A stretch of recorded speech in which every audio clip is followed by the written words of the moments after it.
তো গাইস আজকের এই ভিডিওটা কিন্তু আপনাদের জন্য খুবই ইউজফুল একটা ভিডিও হতে চলেছে। তো যারা যারা এক ক্লিকেই এরকম অরেঞ্জ টোন ফটো এডিটিং করতে চান তো আজকের এই ভিডিওটা কিন্তু তাদের জন্য খুবই ইউজফুল একটা ভিডিও হবে, ঠিক আছে। তো এখানে দেখতে পাচ্ছেন গাইস আগের তুলনায় ফটোটা কতটা সুন্দর হয়ে গেছে দেখতে। এখানে আগে ফটোটা এরকম ছিল আর এখন কিন্তু এরকম সুন্দর এডিটিং হয়ে গেছে। তো এরকম সুন্দর এডিটিং কিন্তু আপনারাও এক ক্লিকেই স্ন্যাপস্পিড অ্যাপ দিয়ে কিন্তু করতে পারবেন। তো এটা করার জন্য আপনারা সবার আগে যে কাজটা করবেন, প্লে স্টোর থেকে লাইটরুম অ্যাপটা ডাউনলোড করে নেবেন, ঠিক আছে। তো লাইটরুম দিয়ে আমাদের ছোট্ট একটা কাজ করতে হবে। তো তার জন্য কিন্তু প্লে স্টোর থেকে লাইটরুম অ্যাপটা ডাউনলোড করে নেবেন। তো তারপর লাইটরুম অ্যাপটা ওপেন করবেন। তো লাইটরুম অ্যাপটা ওপেন করার সাথে সাথে আপনারা দেখতে পারবেন আপনাদের গ্যালারিতে যতগুলো ফটো আছে সবগুলোই কিন্তু শো করবে। তো এবার আমি ভিডিও ডিসক্রিপশনে একটা লাইটরুম পিসেট দিয়ে দেবো, ঠিক আছে। তো সবার আগে আপনারা ভিডিও ডিসক্রিপশন থেকে ওই লাইটরুম পিসেটটা ডাউনলোড করে এখানে লাইটরুমে কিন্তু পিসেটটা নিয়ে আসবেন। তো এই যে দেখতে পাচ্ছেন গাইস আমি কিন্তু পিসেটটা নিয়ে এসেছি। তো এই পিসেটটা দিয়ে দেবো। তো আপনারা এই পিসেটটা আনার পর সিম্পলি কী করবেন, এই যে উপরে দেখতে পাচ্ছেন 3 ডট, তো সিম্পলি এখানে ক্লিক করে দেবেন। তো তারপরে যে কপি সেটিংয়ে ক্লিক করে এখানে টিকমার্ক ক্লিক করে দেবেন। তো এখানে কিন্তু আমাদের এই পিসেটটা কপি হয়ে গেছে। তো তারপর আপনারা সিম্পলি উপরে অ্যারো দেখতে পারবেন, অ্যারোতে ক্লিক করে ব্যাকে চলে যাবেন। তো এবার গাইস আপনারা যে ফটোটাকে সুন্দর এডিটিং করবেন ওরকম অরেঞ্জ টোন ফটো এডিটিং,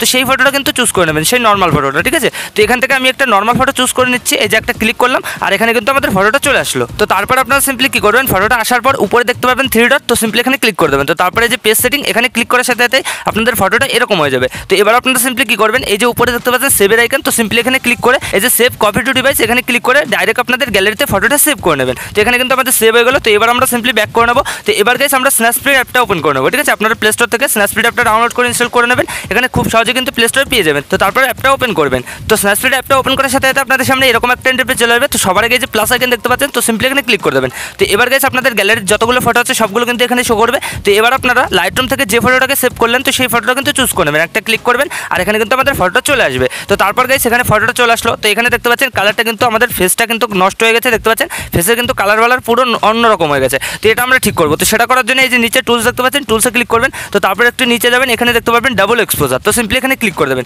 তো তারপরে এই যে গ্যালারির অপশন এখানে ক্লিক করার সাথে সাথে গ্যালারির সব ফটোগুলো শো করবে। তো আপনারা নর্মাল ফটোটাকে কিন্তু আবার চুজ করে নেবেন, লাইটরুমে যে ফটোটাকে এনেছিলেন তো সেই ফটোটা কিন্তু নর্মাল ফটো আবার চুজ করে নেবেন। তো এই যে আমি নর্মাল ফটোটা চুজ করে নিলাম। তো এখানে কিন্তু ফটোটা চলে আসলো। তো তারপর আপনারা ফটোটা চুজ করার পর সিম্পলি কী করবেন, এই যে দেখতে পাচ্ছেন ইনভার্টার অপশন এখানে ক্লিক করবেন। তো তারপরে এই যে অপাসিটিটাকে 100% করে দেবেন, ঠিক আছে। তো তারপরে যে টিকমার্কে সিম্পলি ক্লিক করে দেবেন। তো তারপর আপনাদের ফটোটা এরকম হয়ে যাবে। তো তারপর গাইস উপরে দেখতে পারবেন এডিটর অপশন, তো সিম্পলি এখানে ক্লিক করবেন। তো তারপরে যে ভিউ এডিটস এখানে ক্লিক করার সাথে সাথে এই যে দেখতে পাচ্ছেন ডাবল এক্সপোজার, এখানে এই অ্যারোতে ক্লিক করে এই ব্রাশের এখানে ক্লিক করে দেবেন। তো এখানে কিন্তু আমাদের ফটোটা এরকম হয়ে গেল। তো তারপর আপনারা কী করবেন, এই যে নিচে দেখতে পাচ্ছেন ডাবল এক্সপোজারের পার্সেন্টেজ, তো সিম্পলি এটাকে কিন্তু 100% করে রাখবেন, ঠিক আছে। অবশ্যই কিন্তু 100% করবেন। তো তারপর আপনারা সিম্পলি কী করবেন, একমাত্র স্কিনটাকে কিন্তু এইভাবে ব্রাশ করে নেবেন। এই যে দেখতে পাচ্ছেন আমি যেভাবে করছি আপনারাও কিন্তু পুরো স্কিনটাকে আর হচ্ছে হেয়ারটাকে কিন্তু ব্রাশ করে নেবেন। তো তাহলে দেখতে পারবেন এখান থেকে কিন্তু আমাদের অরিজিনাল ফেসের কালারটা কিন্তু চলে আসবে, ঠিক আছে। এই যে দেখতে পাচ্ছেন আমি যেভাবে করছি আপনারা কিন্তু নিখুঁতভাবে কাজটা করে নেবেন। তো আমি ভিডিওটাকে একটু ফাস্ট করে দিচ্ছি, আপনারা কিন্তু নিখুঁতভাবে আপনাদের যে জায়গায় স্কিন আছে এভাবে ব্রাশ করে নেবেন।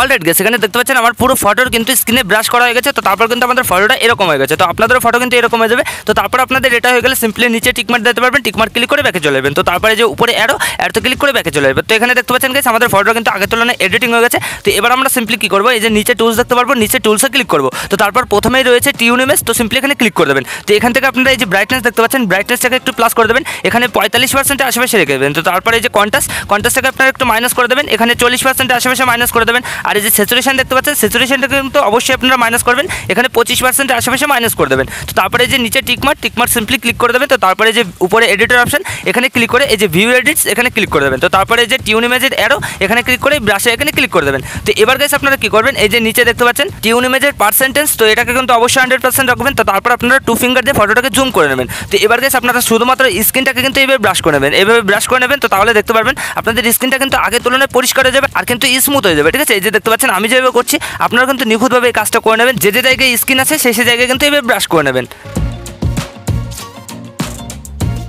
অলরাইট গাইস এখানে আমার এই কাজটা হয়ে গেলো। তো এখানে দেখতে পাচ্ছেন আমার ব্রাশ করার পরে কিন্তু ফটোটা আরও পরিষ্কার হয়ে গেছে, স্মুথ হয়ে গেছে, ঠিক আছে। তো তারপর আপনাদের এটা হয়ে গেলে সিম্পলি নিচে টিকমার্ক দিতে পারবেন, টিকমার্ক ক্লিক করে ব্যাকে চলে যাবেন। তো তারপরে উপরে অ্যারোতে ক্লিক করে ব্যাকে চলে যাবেন। তো এখান থেকে কিন্তু আমাদের ফটোটা আগের তুলনায় অনেক সুন্দর কিন্তু এডিটিং হয়ে গেছে। তো এবার আমাদের ছোট্ট আরেকটা কাজ করতে হবে। তো সেটা করার জন্য এই যে নিচে টুলস দেখতে পারবেন, টুলসে ক্লিক করবেন। তো তারপরে যে ডিটেলস দেখতে পাচ্ছেন, ডিটেলসে ক্লিক করে দেবেন। তো এখান থেকে আপনারা কী করবেন, এই যে স্ট্রাকচার দেখতে পাচ্ছেন এটাকে আপনারা একটু মাইনাস করে দেবেন, এছাড়াও কিন্তু 0তেই রাখতে পারেন। তো এখানে আমি 0তে রেখে দিচ্ছি। তো তারপরে যে লাস্টের যে অপশনটা রয়েছে এটাকে কিন্তু আমরা অবশ্যই প্লাস করে দেবো, ঠিক আছে, এখানে 40-50% প্লাস করে দেবো। তো এখানে 45% আমি প্লাস করে দিয়েছি। তো তারপর সিম্পলি টিক মার্ক করে দেবো। তো এখান থেকে কিন্তু আমাদের ফটোটা পারফেক্টলি এডিটিং হয়ে গেছে। এখানে দেখতে পাচ্ছেন গাইস আগের তুলনায় ফটোটা কতটা সুন্দর লাগছে। তো এবার আপনারা এই ফটোটা গ্যালারিতে সেভ করার জন্য সিম্পলি এই যে দেখতে পাচ্ছেন এক্সপোর্ট, এখানে ক্লিক করে দেবেন। তো তারপরে এই যে সেভ দেখতে পাচ্ছেন, সেভে ক্লিক করার সাথে সাথেই কয়েক সেকেন্ডের মধ্যে কিন্তু আমাদের ফটোটা আমাদের গ্যালারিতে সেভ হয়ে যাবে। তো এইভাবে গাইস আপনারা কিন্তু এক ক্লিকে স্ন্যাপস্পিড অ্যাপ দিয়ে এরকম অরেঞ্জ টোন ফটো এডিটিং করতে পারবেন। তো আশা করি আমি আপনাদের ভালোভাবে বোঝাতে পেরেছি যে কীভাবে কী করতে হয়। তো ভিডিওটা ভালো লাগলে লাইক করে দেবেন, আর যদি এই চ্যানেলে প্রথমবার হন তো চ্যানেলটাকে অবশ্যই সাবস্ক্রাইব করে দেবেন।